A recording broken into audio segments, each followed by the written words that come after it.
The crystal chandelier cast diamonds of light across the marble floor as Marcus Whitmore guided his mistress through the revolving door of the Azure, Manhattan's most exclusive supper club. His hand rested possessively on Vanessa's lower back, her crimson dress a statement of defiance against everything his 23-year marriage represented. At 52, Marcus had convinced himself he deserved this, the thrill, the youth, the escape from a life that had become as predictable as his morning coffee. But the universe has a peculiar way of holding up mirrors when we least expect them, and tonight, Marcus Whitmore would see his reflection with brutal, unforgiving clarity. Marcus had built his empire from nothing, a kid from Queens who'd turned a single food truck into a chain of upscale restaurants. Success had come with a price, though. Somewhere between the second location and the 10th, he'd stopped seeing Catherine, his wife. She'd become part of the furniture in their Connecticut mansion, as familiar and unnoticed as the Monet in the hallway. When Vanessa, his new marketing director, had laughed at his jokes during a late-night strategy session 6 months ago, something dormant in him had awakened, or so he'd told himself. "This place is incredible," Vanessa breathed, her eyes wide as they approached their reserved table near the dance floor. She was 29, ambitious, and had a way of making Marcus feel like the man he used to be, hungry, powerful, alive. The maitre d' seated them with practiced discretion. The Azure was the kind of establishment where Manhattan's elite came to see and be seen, yet somehow maintained an atmosphere of intimate secrecy. Marcus ordered champagne, the kind that cost more than most people's monthly rent, and settled into the leather booth with satisfaction. Catherine thought he was in Boston closing a deal. She never questioned his business trips anymore. The band struck up a smooth jazz number, and couples drifted onto the dance floor like leaves on water. Marcus was reaching for Vanessa's hand when the room seemed to tilt sideways. "Catherine!" His wife walked through the entrance with her head held high, wearing a navy dress he'd never seen before, elegant, sophisticated, and fitted in a way that reminded him she was only 46, not the tired, invisible woman he'd reduced her to in his mind. Her hair, usually pulled back in a practical ponytail, fell in soft waves around her shoulders. But it wasn't Catherine alone that sent ice through his veins. She was laughing, her hand resting comfortably in the crook of another man's arm. Marcus felt his breath catch. The man was younger, perhaps 40, with the build of someone who actually used the gym membership Marcus paid for but never touched. They moved with an ease that suggested familiarity, and when the maitre d' greeted Catherine by name, seating them at a prime table across the dance floor, Marcus realized his wife had been here before. "Marcus?" Vanessa's voice seemed to come from underwater. "You okay? You look like you've seen a ghost." He couldn't speak, couldn't move, could only watch as Catherine smiled at her. Companion, that smile he remembered from their early days, before mortgages and miscarriages, before his company had consumed everything, before he'd stopped really looking at her. The man said something and Catherine threw her head back laughing, the sound carrying across the room like music. When had he last made her laugh like that? "That's my wife," Marcus heard himself say, the words tasting like ash. Vanessa followed his gaze, her expression shifting from confusion to understanding to something harder. "The wife you said was fine with your arrangement? The one who didn't care what you did anymore?" Had he said that?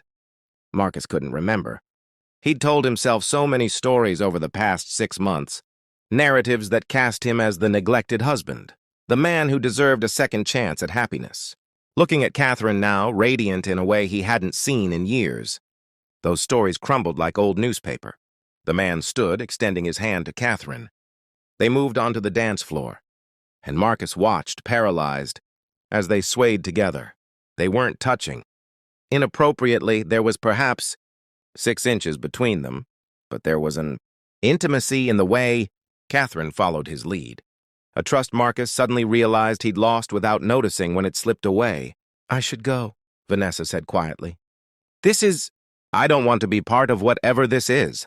But Marcus barely heard her. He was remembering fragments. Catherine asking him to dance at the Hendersons' anniversary party last year, and him claiming he was too tired. Catherine suggesting they take a cooking class together, him dismissing it as silly. Catherine dressed up for dinner one evening months ago, and him barely looking up from his phone. When had he become the man who didn't see his wife? When had business calls become more important than the woman who'd supported him through every risk, every expansion, every 3 a.m. panic attack when he'd thought it would all collapse? The song ended. Catherine and her companion returned to their table, and Marcus watched her lean in to say something. Her face animated in a way that struck him like a physical blow. She was happy. Without him, Catherine was happy. "Excuse me," Marcus muttered, standing abruptly. Vanessa called after him, but he was already moving, threading through tables, driven by something he couldn't name: panic, regret, the desperate need to understand. He stopped 3 feet from Catherine's table. She looked up, and for a moment the world held its breath. Surprise flickered across her face. Then something else, not anger, not sadness, but a calm acceptance that terrified him more than tears would have. "Marcus," she said evenly, "what are you doing here? I thought you were in Boston." The man at her table stood protective, and Marcus recognized him suddenly.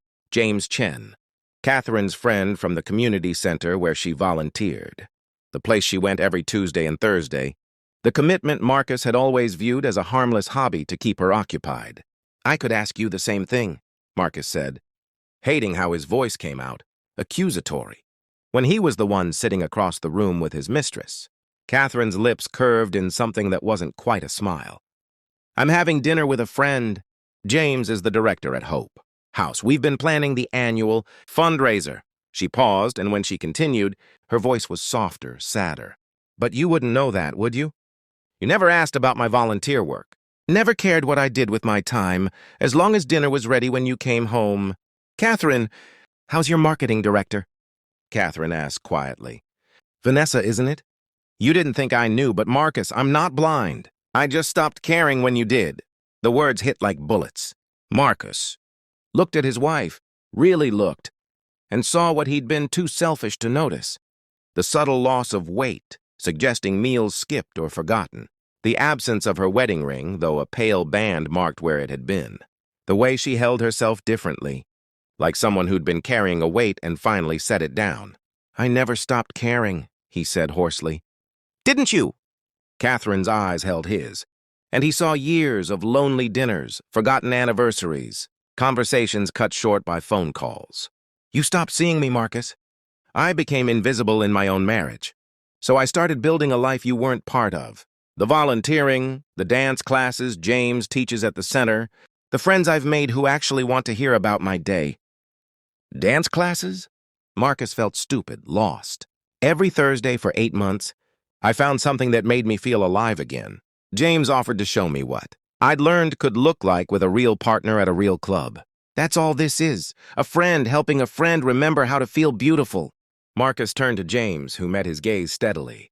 "I have no designs on your wife, Mr. Whitmore, but she deserves better than being taken for granted. We all do." The simple truth of it broke something in Marcus. He looked back at Catherine, and for the first time in months, years maybe, he saw clearly. This woman had stood beside him when his first restaurant nearly bankrupted them.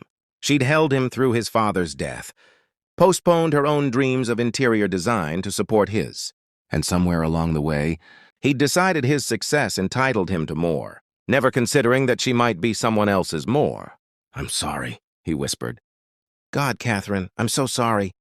Catherine's eyes glistened, but she didn't cry. "I know. But sorry doesn't erase 6 months of lies, Marcus. Sorry doesn't give me back the nights I ate dinner alone while you were with her. Sorry doesn't rebuild trust. What if I want to try?" The question came from somewhere deep, someplace honest. "What if I want to see you again, really see you, the way I should have been all along?" Catherine was quiet for a long moment.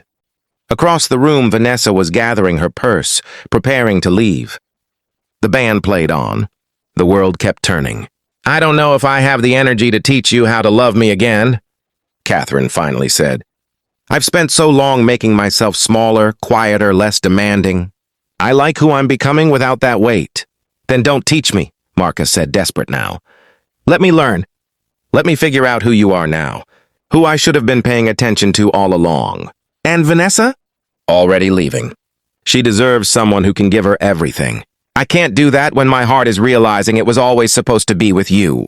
Catherine glanced at James, who gave her a small nod before excusing himself to the bar. She looked back at Marcus, and he saw the battle in her eyes, hope warring with hard-earned self-preservation. One dance, she said finally. That's all I'm offering.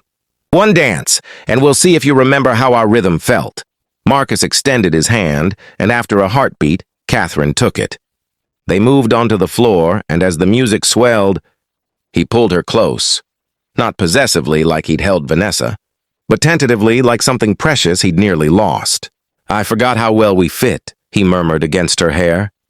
You forgot a lot of things, but her voice was softer now. They swayed together, and Marcus felt 23 years of shared history in every step. The good and the bad, the dreams and disappointments, the life they'd built and nearly destroyed. When the song ended, Catherine stepped back, but she didn't let go of his hand. This doesn't fix everything, she said. I know. I want couples therapy. I want dates where you put your phone away. I want you to meet the people at Hope House and understand why that work matters to me. I want to matter to you again. You always mattered, Marcus said. I just lost sight of it. Lost sight of you. Lost sight of the man I wanted to be. Catherine studied his face, searching for sincerity. Whatever she found there must have been enough because she didn't pull away. One step at a time, she said. Starting with honesty. Starting with showing up. I can do that. I will do that. As they left the club together, leaving Vanessa's empty table and the life Marcus had almost chosen behind, he realized the most expensive thing he'd almost lost hadn't been his marriage or his reputation. It had been the chance to become the man Catherine had always believed he could be. The man who saw her not as part of his success story, but as the heart of it. Outside, the Manhattan night sparkled with possibility. Marcus held his wife's hand, and for the first time in longer than he could remember, he felt truly wealthy. Not because of the restaurants or the mansion or the seven-figure bank account, but because he'd been given something rare. A second chance to cherish what he should have treasured all along. Some lessons, he thought, watching Catherine's profile in the streetlight, come at a devastating price. But perhaps learning them, however painfully, is what transforms us from people who take into people who truly see. And seeing, really seeing the person you love, that's where humanity begins.